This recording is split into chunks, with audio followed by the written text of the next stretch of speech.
All right, welcome back. Well, let's talk content creation. Now, I feel like it's one of the topics I talk about a lot on this show, but that's also because it's our reality now, and it's a whole new genre or category of profession that has sprung up in the last couple of years, and you have a lot of young people who have taken that up very seriously, and it has become sort of a gold mine. So we're going to be talking today about whether it really is the new oil or is something that's here for a minute.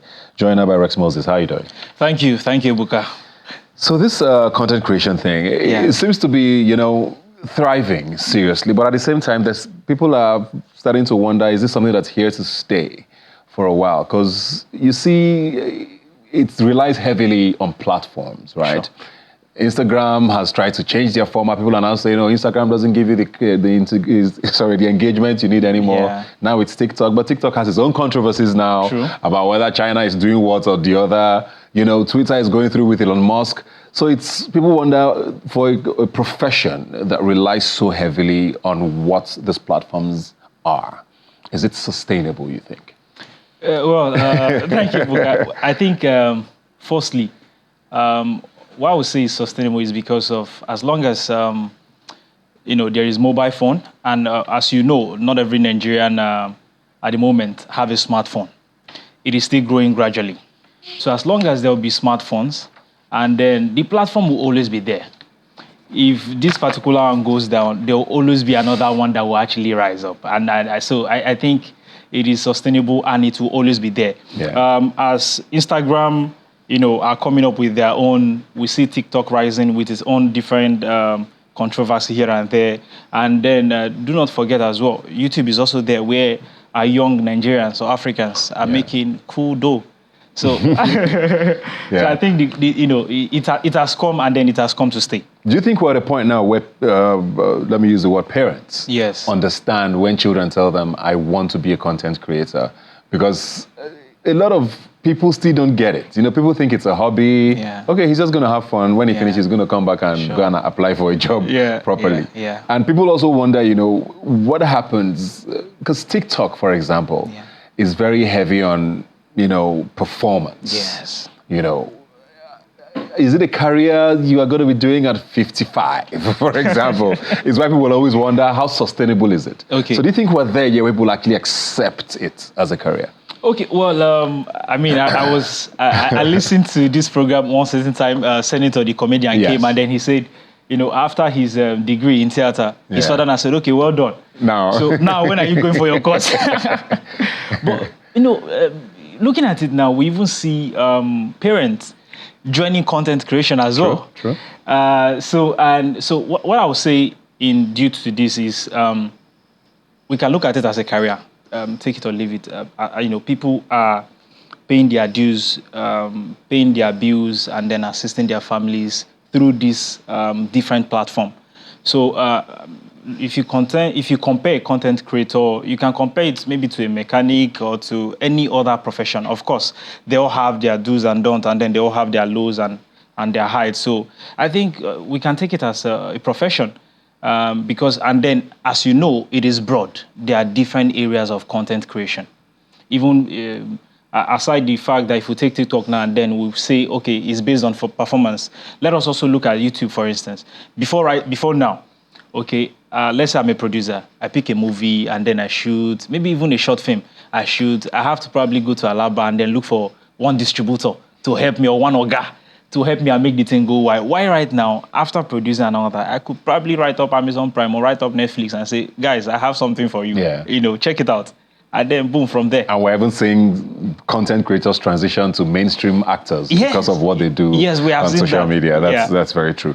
But something that has been quite controversial is, this chase for engagement, the chase for likes, the chase for comments. Yes. You see people say, oh, please, they put up something, if it's on YouTube, please subscribe, please share, please hit the like button. On social media, they'd send you DMs, please help me repost, all of that. Yeah. And we've seen people who talk a lot about mental health and what it does to them when your engagement is no more as exciting as it used to be. Yes. Maybe there was a time where you were really funny, or people really liked the way you dressed or how you danced. A year down the line, they're like, we don't see you finish, Engagement starts to drop, people go into depression, and it feels like So there's that constant fight for validation. Yeah. As a content creator, how are you able to separate understanding that it's just a job and it shouldn't define how I'm perceived, if I'm making sense? Yes, yeah. yes. How do you draw that line so that it doesn't become sort of take over you, basically? So, okay, first and foremost is that if somebody that has no prior experience or has never worked in any organization, or, we have seen some content creators who were maybe doctors before, or who were lawyers before, or who have done one thing or the other, they have gained life experience, and then they ventured into content creation. Definitely, that these certain people, because of their life experience, they understand that this is just a job. Yeah. This does not define me.